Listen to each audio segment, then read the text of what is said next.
அந்த அத்தனை பேர்ல யோவானுக்கு மட்டும் தானே முதல்ல காட்டி கொடுத்தீங்க. ஏன்னா ஆண்டவர் சொன்னார், நான் சிலுவையில் தொங்கின காட்சியை ஒரே ஒருத்தன் தான் பார்த்தான். யார் தெரியுமா? யோவான் மட்டும். வேற யாரும் பார்க்கல. வேற எல்லாரும் எங்கேயோ ஓடி ஓடி ஒழிச்சிட்டான். சிலுவையை பார்த்தான். சிலுவையை பார்த்தான். கிராஸை பார்க்கிறவன் க்ளோரியை பார்ப்பான். ஹல்லேலூயா, ஹல்லேலூயா. கிராஸை பார்த்துட்டேன்னா மகிமை உனக்கு தான் முதல்ல வெளிப்படுத்தப்படும். ஆமென். யோவான் மட்டும்தான் சிலுவையில், இயேசு சிலுவையில் அடி, எல்லா செய்தியும் எல்லாருக்கும் தெரியும். ஆனா கண் கூட பார்த்தது யார் தெரியுமா? யோவான் மட்டும்தான். எத்தனை பேர் இருந்தாலும் கஷ்டத்துல ஒருத்தன் நிப்பான்னு வைங்களேன், இயேசு யாருன்னு அவனுக்கு தான் முதல்ல தெரியும். நெருக்கத்துல நிக்கிறவனுக்கு தேவன் தம்மை வெளிப்படுத்துவான். உனக்கு கொஞ்சம் பலன் இருந்தோம், நீ என் நாமத்தை மறுதலியாததுனால. glory. எந்த கஷ்டத்திலும், எந்த நெருக்கத்திலும், எந்த துன்பத்திலும், எந்த வேதனையிலும் சிலுவையை ரிஜெக்ட் பண்ணாம நிக்கிறவன் கிறிஸ்து அவனுக்கு தம்மை முதலாவது வெளிப்படுத்துவான். ஹல்லேலூயா, ஹல்லேலூயா. நான் இதுவரை நினைச்சிட்டு இருந்தேன் அவன் மார்பிள் சாய்ந்து இருந்ததுனால. ஆமா, மார்பிள் சாய்ந்து இருப்பது ரொம்ப ஈஸிப்பா.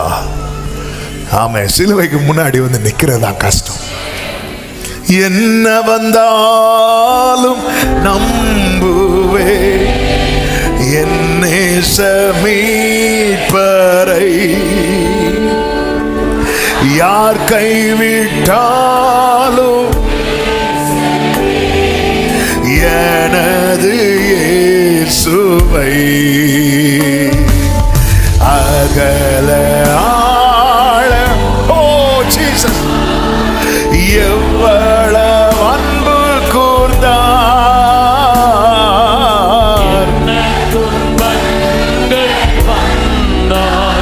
இயேசு என்னை கைவிட. ஆமென். அவர் கர்த்தர். அவன் இதுவரை கொஞ்சம் கொஞ்சமா மூவ் ஆயிட்டு இருக்கிறாங்க. கொஞ்சம் கொஞ்சமா மூவ் ஆயிட்டு இருக்கிற இயேசுவை பார்க்கறாங்க. அவர் கேட்கறதுக்கு ரெஸ்பாண்ட் பண்றாங்க. அவர் சொன்னது ஒபே பண்றாங்க.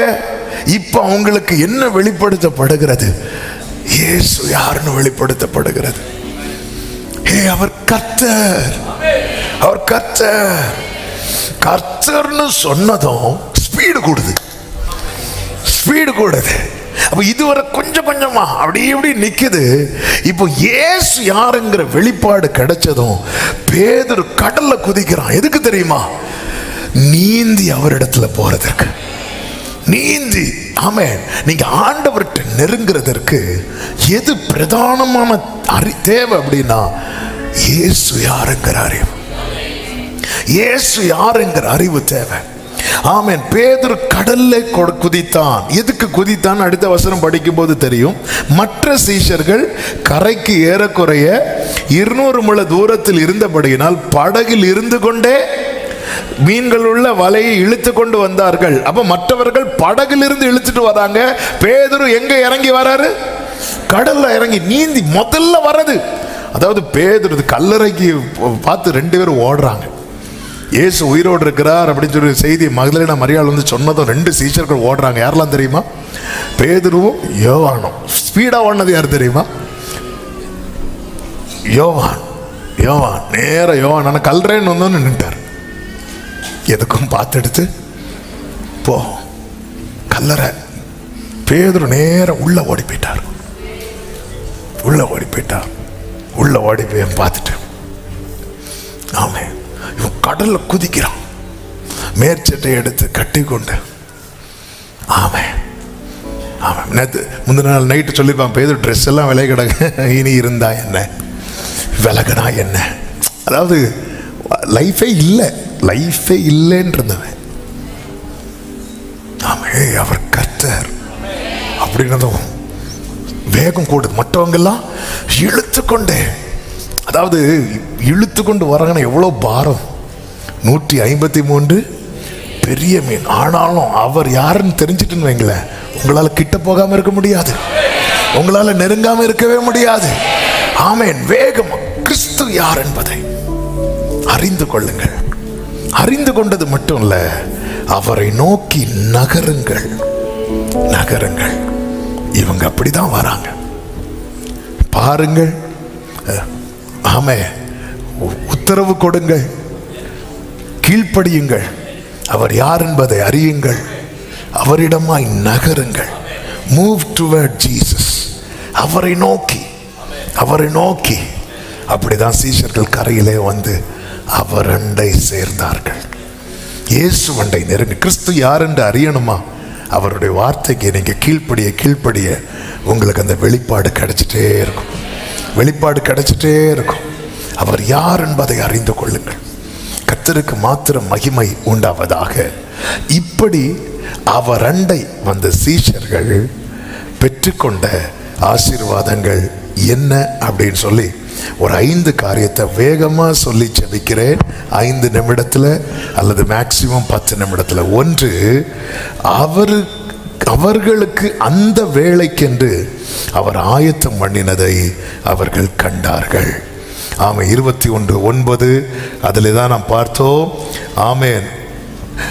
கரிநெருப்பு போட்டிருக்கிறதையும் அதன் மேல் மீன் வைத்திருக்கிறதையும் அப்பத்தையும் கண்டார்கள். Closeness reveals provisions.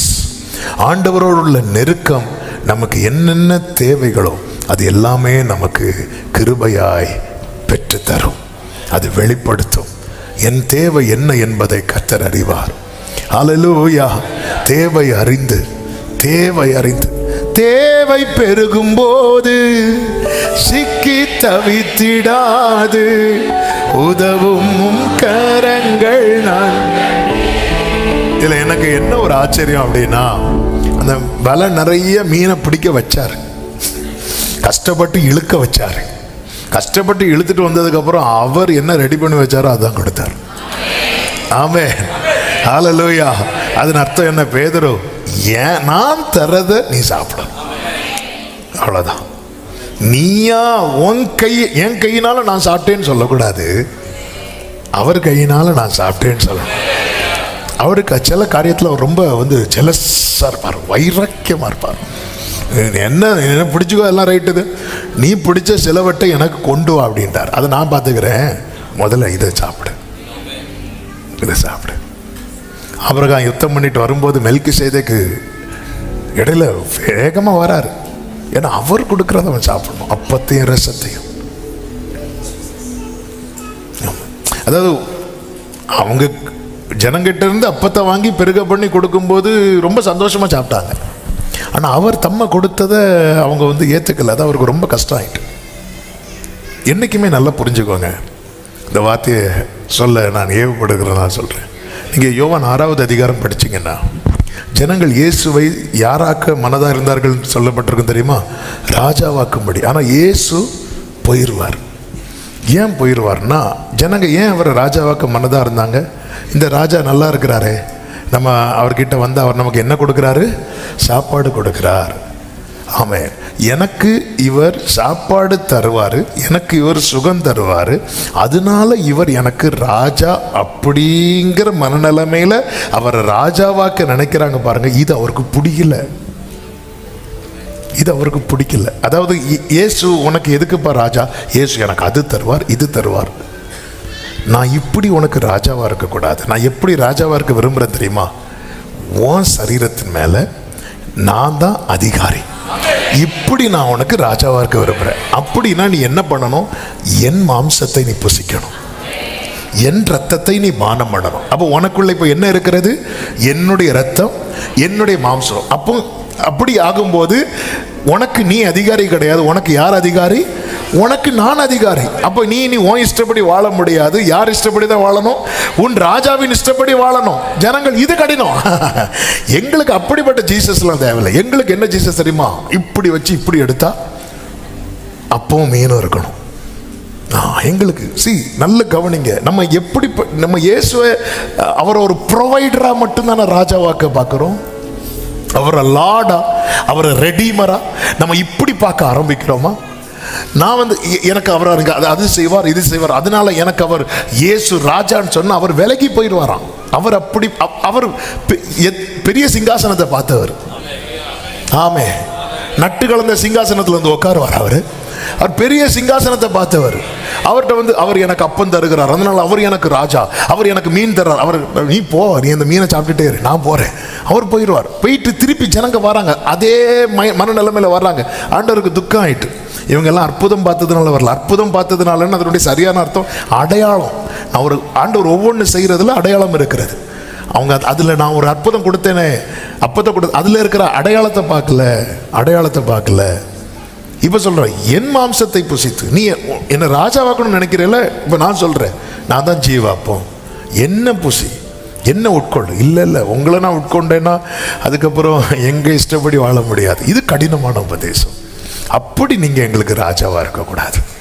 ஆண்டவர் சொன்னார், போக மனதாக இருந்தால் போ. சீஷர்களை பார்த்து சொன்ன, நீங்களும் போய்விட மனதாக இருக்கிறீர்களோ. தேவைகள் வந்து அவருக்கு தெரியும், அவர் தருவார். ஆனால் தேவைக்காக தேவனை தேடக்கூடாது. ஆண்டவர் அதனால தான் இன்ஃபார்ம் பண்ணவே இல்லை அவங்களுக்கு. இங்கே பாரு பேதுரு அப்போ இருக்கு சொல்லவே இல்லை. பேதுரு எதை மனசில் வச்சு மட்டும் வந்தான் தெரியுமா? அவர் கர்த்தர். அவன் அப்பத்தை மனசுல வச்சு வரல, மீனை மனசுல வச்சு வரல. மறுபடியும் சொல்லுகிறேன், நீங்க கர்த்தரை மட்டும் மனசுல வச்சு அவர்கிட்ட நெருங்குங்க, உங்களுக்கு எல்லா தேவைகளும் கிருபையாய் சந்திக்கப்படும். தேவைகளை மனசுல வச்சு கர்த்தர்கிட்ட நெருங்காதீங்க, கர்த்தரை மனசுல வச்சு நெருங்குங்க. ஆமென். ஆயத்தம் பண்ணதை பார்த்தார்கள். இரண்டாவது, அவரோடு கூட ஐக்கியம் கொண்டார்கள். நீங்க ஆண்டவர்கிட்ட நெருங்கும் போது ஐக்கியம் கொள்ள முடியும். 21:12 ஆண்டவர் சொல்லுவார், வாருங்கள் போஜனம் பண்ணுங்கள், கம் அண்ட் ஹேவ் பிரேக்ஃபாஸ்ட். வந்து சாப்பிடுங்க, வா காலை உணவு சாப்பிடலாம். வந்து பாருங்க, சேர்ந்து உட்காந்து சாப்பிட வைக்கிறார். பிரியமான கர்த்தருடைய பிள்ளைகளை, கர்த்தருடைய பந்தியில் நம்ம அமரப்போகிறோம். நம்ம பந்தியில் அமரும் போது எந்த மனநிலைமையில் இருக்கணும் தெரியுமா? அவர் அண்டையில் இருக்கிறோம். அவர் அண்டையில். இன்னும் இந்த ரட்சிப்பின் அனுபவத்தை பெறாமல், ஞானஸ்நான உடன்படிக்கைக்கு உட்படாமல் யாராவது இருக்கிறீங்க அப்படின்னா, உங்களுக்கு கொடுக்கப்படுகிற காலத்தை தயவாய் பிரயோஜனப்படுத்தி கொள்ளுங்கள். தூரமாக இருக்கிறது வரைக்கும் எல்லாமே நமக்கு கைக்கு எட்டாததாய் தான் இருக்கும். நீங்கள் நெருங்க தான் எல்லாமே நம்ம கைக்கு வாய்க்கப்படும். ஒரு ஆமேன் சொல்லுங்க பார்க்கலாம். ஆமென். ஆண்டவரோடு நெருங்க முடியும். மூன்றாவது, அவர் நம்மேல் வைத்திருக்கிற எதிர்பார்ப்பை அறிய முடியும். ஆமென். ஆண்டவர் என்ன எதிர்பார்க்கிறார்? கிட்ட வந்து உட்கார்ந்த போதுதான் பேதுருவிட்ட கேட்கிறார், இவங்க எல்லாரும் விட நீ என்னிடத்தில் அன்பா. அப்ப நம்ம ஒவ்வொருவர் மேல ஆண்டவருக்குன்னு ஒரு எதிர்பார்ப்பு இருக்கிறது. அந்த எதிர்பார்ப்பை தூரத்துல இருந்து அறிய முடியாது. பக்கத்துல வந்து நெருக்கமா உட்கார்ந்து அவர் கூட சாப்பிட்டு அப்படி ரிலாக்ஸா இருக்கும்போது, அவர்கள் போஜனம் பண்ணின பின்பு, ஆமென், சீமோனை நோக்கி, இவர்களிலும் அதிகமாக. அப்போ ஆண்டவருடைய எக்ஸ்பெக்டேஷன்ஸ். நம்ம 1000 எதிர்பார்ப்புகளோடு வருகிறோம். நம்ம மேலே இருக்கிற தேவனுடைய எதிர்பார்ப்பு அறிய முடியும். நான்காவதாக, ஆமென், அழைப்பை குறித்த கிளாரிட்டி, தெளிவு உண்டாகும். நம்ம ஒவ்வொருவர் மேலும் அழைப்பு, ரட்சிக்கப்பட்ட எல்லார் மேலும் தேவனுடைய அழைப்பு இருக்கிறது. அப்போ அந்த தெளிவு உண்டாகிறது. நீ என் ஆட்டுக்குட்டிகளை மேய்ப்பாயாக, என் ஆடுகளை மேய்ப்பாயாக. என் ஆடுகள் நான் இவ்வளோ நாள் சொல்லிட்டு வந்தேன் பார்த்தியா, அதை நீ மேய்ச்சிக்கோ அப்படி சொல்ல. அப்போ பேதுருக்கு தெரியுது, ஓகே, அப்போ ஆண்டவர் சபையை நடத்த சொல்றாரு. அப்போ ஒரு கிளாரிட்டி. இந்த கிளாரிட்டி இல்லாததுனால தான் திருப்பி மீன் பிடிக்க போறார். ஏன்னா லைஃப்ல ஒருக்க விழுந்து எழும்பி வந்தாச்சு. ஆனால் அந்த விழுந்த காயம் மனசுல இருக்கு. இனி நம்மளை யூஸ் பண்ணுவாரா, இனி நம்ம மேல அந்த ஒரு சந்தேகம் இருந்துட்டு இருந்ததுனால மறுபடியும் மீன் பிடிக்க போனார். ஆனா பக்கத்துல ஆண்டவரோடு நெருங்கி இருந்த போது அவனுக்கு இந்த கிளாரிட்டி கிடைக்கிறது. வாழ்க்கை குறித்த தெளிவு நமக்கு தேவை. ஒவ்வொருவருக்கு இல்லைன்னு வைங்கள, நம்ம எப்போ பின்வாங்குவோன்னே தெரியாது, எங்க தடுமாறுவோன்னே தெரியாது. இதுதான் என் அழைப்பு, இதை குறித்த எனக்கு தெளிவு தேவை. தெளிவு உண்டாக எங்க இருக்கணும் அப்படின்னா, ஆண்டவர் அண்டை இருக்கணும். இயேசு அண்டையில் இருக்கிறவனுக்கு இந்த தெளிவு உண்டாகும். அந்த தெளிவு இருந்ததுனால தான் நோவாவால் பேழை கட்ட முடிஞ்சது. ஒரு ஆமேன் சொல்லுங்க பார்க்கலாம். அந்த தெளிவு ஒரு தேவ பிள்ளைக்கு நிச்சயமாய் தேவை. ஐந்தாவதாக, நம் எதிர்காலத்தை குறித்து அறிந்து கொள்ள முடியும். 18வது வசனத்தை பாருங்கள். பேதுருவை குறித்து என்ன சொல்லுவார்? நீ இளவயது உள்ளவனாய் இருந்தபோது உன்னை நீயே அறை கட்டி கொண்டு உனக்கு இஷ்டமான இடங்களில் நடந்து திரிந்தாய். நீ முதிர் வயது உள்ளவனாகும் போது உன் கைகளை நீட்டுவாய், வேறொரு அறையை கட்டி உனக்கு இஷ்டமில்லாத இடத்துக்கு உன்னை கொண்டு போவான் என்று மெய்யாகவே உனக்கு சொல்லுகிறேன் என்றார். இன்ன விதமாய் மரணத்தினாலே அவன் தேவனை மகிமைப்படுத்த போகிறான் என்பதை குறிக்கும்படியாக இப்படி சொன்னார். அதன் அர்த்தம் என்ன? ஃபியூச்சரை சொல்லிட்டார். இதுதான் ஃபியூச்சர். யாருக்காவது ஃபியூச்சர் தெரியணுமா? ஆமென். ஃபியூச்சர் தெரியணுமா? ஃபியூச்சர் கிட்ட வாங்க. ஜீசஸ் தான் ஃபியூச்சர். ஃபியூச்சர் தெரியணும்னா ஃபியூச்சர் கிட்ட வாங்க, லைஃப் கிட்ட வாங்க. ஜீவன் ஃபியூச்சரை சொல்லிட்டார். அந்த ஃபியூச்சர் சொன்னதுனால தான் பேதுருவை அடுத்த நாளுக்கு அவன் தலையை வெட்டுற நிலைமையில் ஜெயிலில் போட்டதுக்கு அப்புறம் நம்மால் என்ன பண்ணிட்டு இருந்தாரு? ஏங்க பேதுருட்ட கேட்டது, என்ன கடலில் போட்டாலும் நான் தூங்குவேன், என்ன நீ தீயில போட்டாலும் நான் தூங்குவேன். சிலர் இருக்கிறோம்ல, அவன் எங்கே போட்டாலும் நாங்கள் தூங்குவேன். நாங்கள் ஃபஸ்ட் சர்வீஸ் வந்தாலும் தூங்குவோம், செகண்ட் சர்வீஸ் வந்தாலும் தூங்குவோம், கம்யூனிட்டி சர்வீஸில் எடுத்துகிட்டே தூங்குவோம். சிலர்லாம் வந்து எழுப்புறதுக்கு பயமாக இருக்கும், க்ளோரின்னு சொல்லி ஒரு பாத்திரத்தை தட்டி விட. அதனால் பக்கத்தில் இருக்கிறவங்களும் எழுப்புவேன், அவங்கள எழுப்புங்க. அவருக்கு தெரியும், என்ன தெரியும்னா, ஆமென், அவர் சொல்லிட்டார் என் ஃபியூச்சர் முதிர் வயதாகும்போது. ஆமென். அப்படி பார்க்குறாரு, கண்ணாடியில் பார்க்க, ஐயோ நடக்கலை, இன்னும் முதிர் வயது ஆகலை. ஆமென். உங்கள் ஃபியூச்சர் தெரியணுமா? உங்கள் ஃபியூச்சர் தெரிஞ்சுன்னா நீங்கள் பயம் இல்லாமல் இருக்கலாம். மோசைக்கு ஃபியூச்சர் தெரிஞ்சில்ல, மோசே இதுதான், இந்த இடத்துல வந்துரு, இங்கே தான் உனக்கு அடக்காராதுன்னு நீ யோசுவாவை அனுப்பி விட்டுரு. பிஸ்கா கொடுமுடிக்கு எப்படி போனார் தெரியுமா? ஆமே. நான் அதை படிக்கும்போது ஒருவேளை யோசித்தேன், ஒருவேளை நானாக இருந்திருந்தா, யோசுவா நீ போயிட்டு வா, அவர் கூப்பிடுறாரு, என்னன்னு போய் பாரு. எது ஓட்டம்னு தெரியணும், எது வர ஓட்டம்னு தெரியணும். என்ன சொன்ன இப்போ? எது நம்முடைய ஓட்டம்னு தெரியணும், எது வர நம்முடைய ஓட்டம் தெரியும். இது வரதான் நம்முடைய ஓட்டம்னு தெரிஞ்சுட்டு வைங்களேன், சந்தோஷமா போகணும். அதுக்கு மேல ஓட ட்ரை பண்ண மாட்டோம். பவுலுக்கு தெரிஞ்சதுனால தான் நான் ஓட்டத்தை முடித்தேன். இதுக்கெல்லாம் என்ன தேவைன்னா ஆண்டவரோடு உள்ள நெருக்கம். ஆண்டவரே, அந்த நெருக்கம் எனக்கு கிருபையா தாங்கப்பா. ஜெபிக்கலாமா? இன்னும் கிட்ட கிட்ட சேர்த்து கொள்ளுமே பாடுபட்ட நாயகா. இன்னும் கிட்ட கிட்ட சேர்த்து கொள்ளுமே ஜீவன் தந்த. ஒரு விசை கூட இந்த பல்லவியை பாடுவோம். இன்னும் கிட்ட, இன்னும் கிட்ட சேர்த்து கொள்ளுமே பாடுபட்ட நாயகா. இன்னும் கிட்ட சேர்த்து கொள்ளுமே ஜீவன் தந்த ரட்ச. முடிந்த அப்படியே ரெண்டு கைகளை உயர்த்தி, தகப்பனே மோடு நெருங்குகிற அனுபவத்தை எனக்கு தருவீர். நீங்க கூப்பிட்டும் பதில் கொடுக்காம இருக்கிற வாழ்க்கை போதும்பா. எத்தனை முறை என்ன கூப்பிட்டீங்கப்பா, மறு உத்தரவு கூட ரெஸ்பாண்ட் பண்ணாமலே இருந்துட்டேப்பா. என்னை மன்னிப்பீராக, என்னை மன்னிப்பீராக. எனக்கு உங்களுக்கு இடையில இருந்த தூரம் இனி வேண்டாம், கிட்ட கொண்டு வாங்க. ஆண்டவரே, கிருபையாய் உம்மை எங்களுக்கு வெளிப்படுத்தி சீஷர்களை உம் மண்டையில கொண்டு வந்தது போல தூரமாயிருக்கிற எங்களை இழுத்து கொண்டு வருவீராக, இழுத்து கொண்டு வருவீராக. ஒவ்வொருவரை ஆட்கொள்ளும் ஆயத்தம் பண்ணினதை காணும்படி செய். எல்லா மகிமையும் உமக்கு, இயேசுவின் நாமத்தில் பிதா.